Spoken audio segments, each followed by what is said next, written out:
So the wait is finally over and I am here with the LLP Act 2008.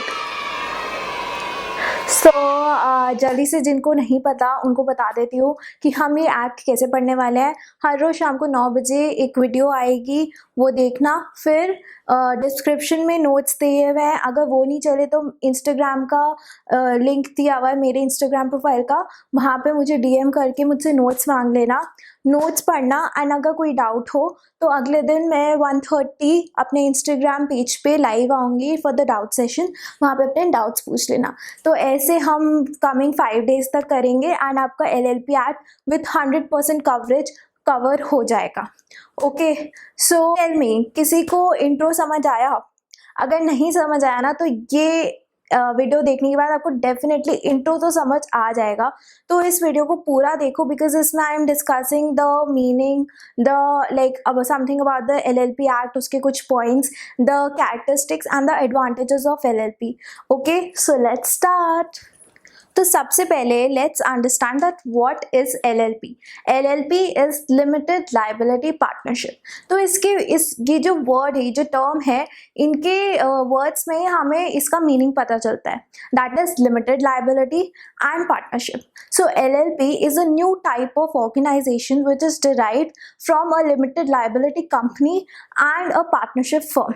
ठीक है, तो LLP में इस दोनों टाइप्स के ऑर्गेनाइजेशंस के एडवांटेजेस कंबाइन होके एक नई टाइप की ऑर्गेनाइजेशन बनाई गई है। तो LLP में क्या क्या ऐसे फीचर्स है जो उन दोनों से लिए गए हैं?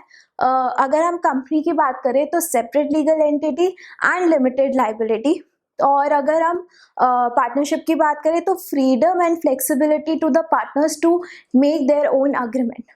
ठीक है, तो जो LLP के पार्टनर्स होते हैं उनकी लायबिलिटी लिमिटेड होती है टू द अमाउंट उन्होंने LLP में कंट्रीब्यूट किया है and they are separate from the LLP। ठीक है, दे सेपरेट लीगल एंटिटी पढ़ा था ना कंपनीज एक्ट में, so they are separate from the LLP। मतलब LLP is a different person and partners are different person. LLP अगर स्यू होता है so it doesn't mean that you are suing partners. ठीक है, फिर उसके बाद LLP के जो पार्टनर्स होते हैं they have the advantage to make their own terms in the LLP agreement. So these are the advantages that LLP has from both LLP limited liability company and partnership. So let's see कि law में LLP की क्या definition दी हुई है। So it goes like limited liability partnership means a partnership formed and registered under LLP Act 2008.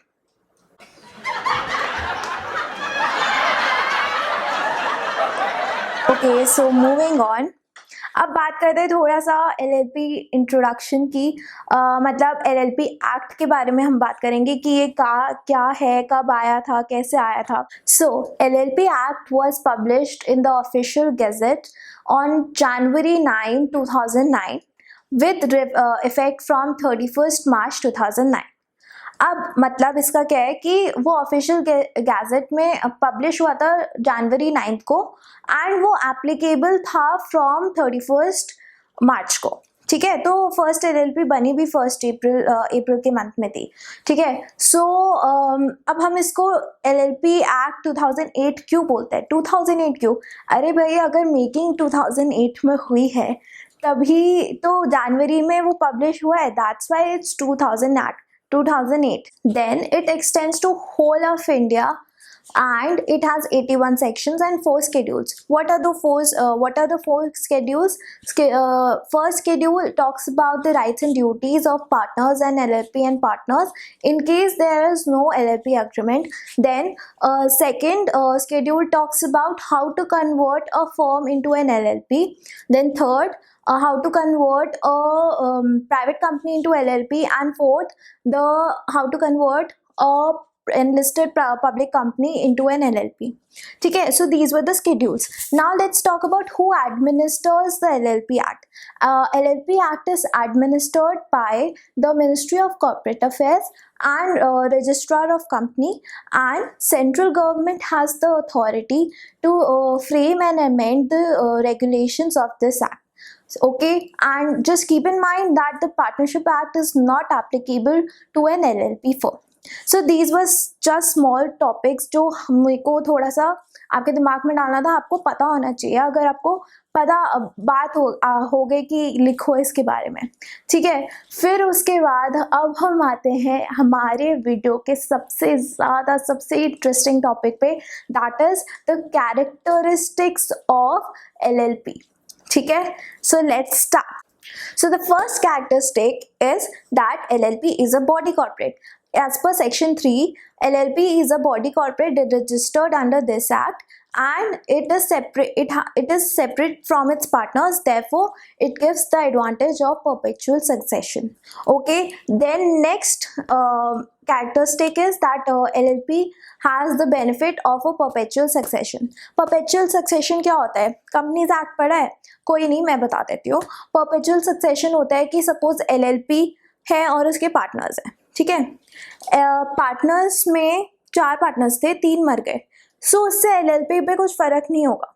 Virus अगर हम partnership की बात करें, 4 पार्टनर्स थे, 3 मर जाए, तो पार्टनरशिप जो होती है वो डिसॉल्व हो जाती है, ठीक है। सो इसमें हमें परपेचुअल सक्सेशन का एडवांटेज मिलता है। So perpetual succession is a characteristic of LLP, ठीक है। तो अगर पार्टनर्स का डेथ हो जाए, इंसेन हो जाए, रिटायर हो जाए, इंसॉल्वेंट हो जाए, तो उससे LLP के एग्जिस्टेंस पे कुछ फ़र्क नहीं पड़ेगा। फिर उसके बाद आता है separate legal entity. Separate legal entity means that partners are different from LLP, ठीक है। LLP has a distinct identity. And it is so distinct that it can even enter into contracts with its own name. मतलब एक चीज़ होती है कि मैं अपना नाम लिख के कॉन्ट्रैक्ट कर रही हूँ, मैंने मानवी के नाम से कॉन्ट्रैक्ट करा, और एक चीज़ है मैं LLP के नाम से कॉन्ट्रैक्ट कर रही हूँ, ठीक है। सो LLP has a separate identity and LLP जो काम कर रहा है उससे पार्टनर्स को कुछ नहीं होगा कि किसी ने LLP को स्यू करा, इसका मतलब ये नहीं कि वो पार्टनर्स को स्यू कर रहा है। डन। फिर उसके बाद आता है म्यूचुअल एजेंसी। म्यूचुअल एजेंसी का जो फीचर है वो LLP में नहीं होता है। पहले मैं बताती हूँ कि म्यूचुअल एजेंसी क्या होता है। पार्टनरशिप में अगर 4 पार्टनर्स हैं, एक ने कुछ खरीदा बट पैसे नहीं दिए, तो चारों के चारों लायबल होते हैं उस चीज़ के पैसे देने के लिए। वेराज इन LLP अगर एक पार्टनर ने कुछ काम करा तो वो अपने एक्शंस के लिए ही लायबल है, कि बाकी के तीनों इसके एक्शन के लिए लायबल नहीं होंगे। So this is mutual agency. तो म्यूचुअल एजेंसी वाला फीचर LLP में नहीं होता। क्या नहीं होता? LLP में नहीं होता। सो LLP के जितने भी पार्टनर्स होते हैं, they are the agents of LLP and not of other partners. So actions of one partner binds only the LLP, not the other partner. Then LLP agreement. LLP agreement is a rule book which governs the actions and duties, the rights and duties of the partners to the LLP, ठीक है। And ये जो agreement होता है ये हमारे partners खुद बना सकते हैं। LLP एक्ट उनको ये फ्रीडम देती है, ये फ्लेक्सिबिलिटी देती है कि आप अपने अग्रीमेंट के टर्म्स खुद से फ्रेम करो। एंड अगर किसी केस में आपका LLP अग्रीमेंट जो है वो साइलेंट है या फिर नहीं, एब्सेंट ही है, तो उस केस में मैंने पहले भी बताया था कि LLP के जो प्रोविजन है, शेड्यूल 1 बताया था ना, शेड्यूल 1 में बात हुई है राइट्स एंड ड्यूटीज, तो वो एप्लीकेबल हो जाता है। देन उसके बाद आता है artificial legal person. Artificial legal person LLP is formed through a legal process.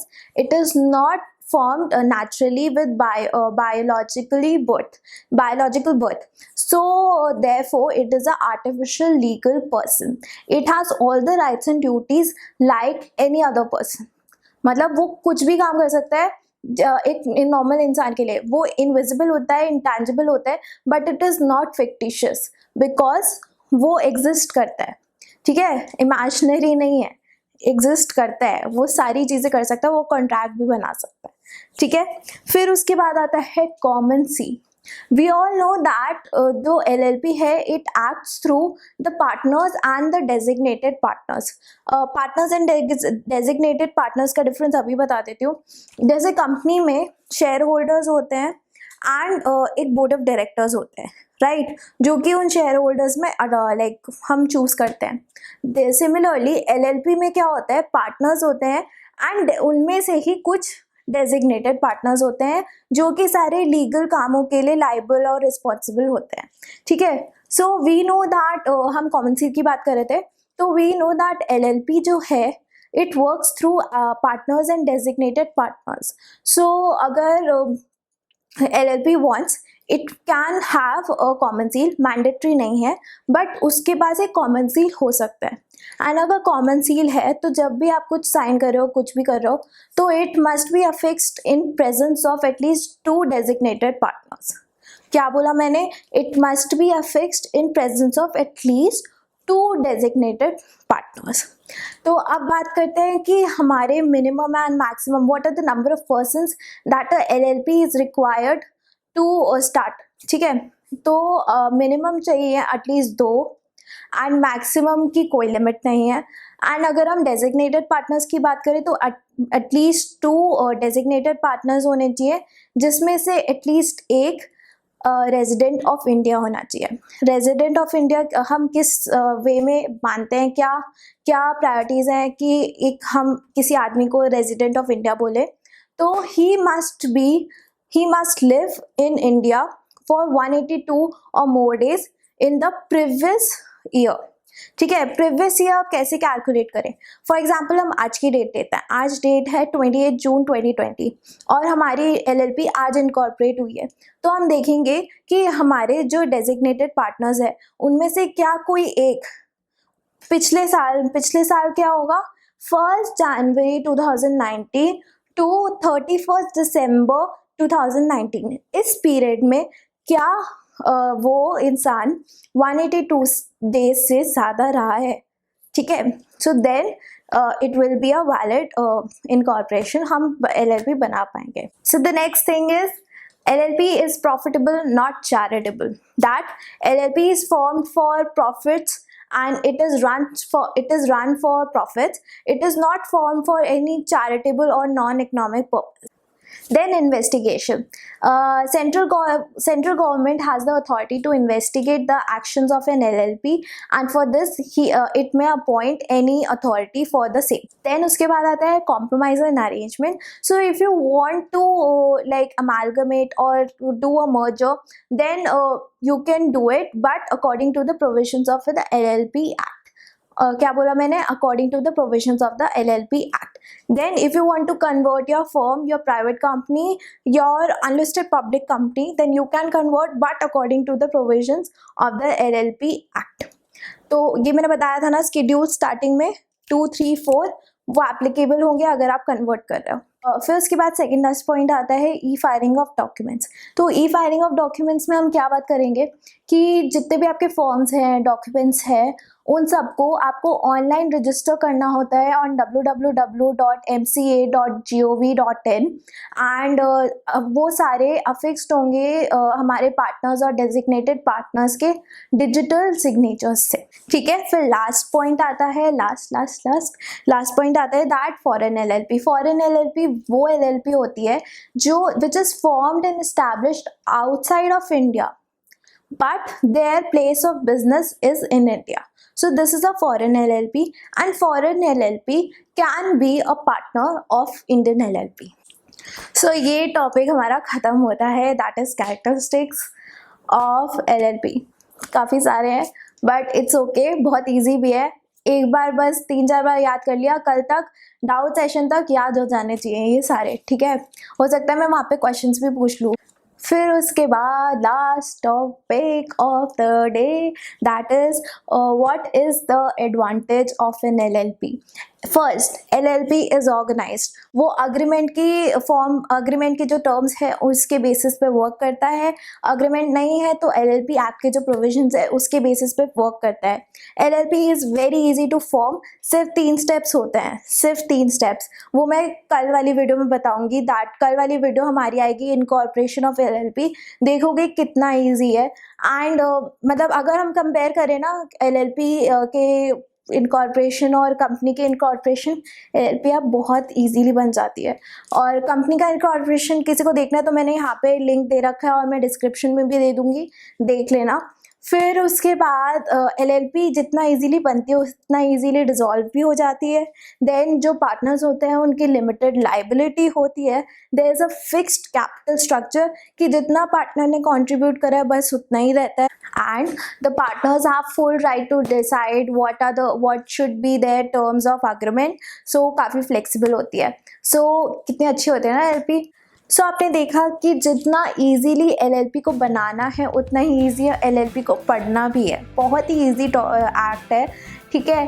तो stay tune for the next video. कल 9 बजे sharp incorporation and effects of incorporation पे वीडियो आ जाएगी। And if you like this video just like share and subscribe करना और bell icon दबाना बहुत important है, क्योंकि जैसी ही वीडियो आएगी आपके पास नोटिफिकेशन आ जाएगा। अगर आपने बेल आइकन दबाया और सब्सक्राइब किया हुआ है तो do it for sure. And कल मिलते हैं सब लोग 1:30 मेरे इंस्टाग्राम लाइव सेशन पे। वहाँ पे मैं डाउट्स पूछूंगी, डाउट्स नहीं होंगे तो मैं क्वेश्चंस पूछूंगी इस टॉपिक से related. Okay, so thank you guys, bye bye.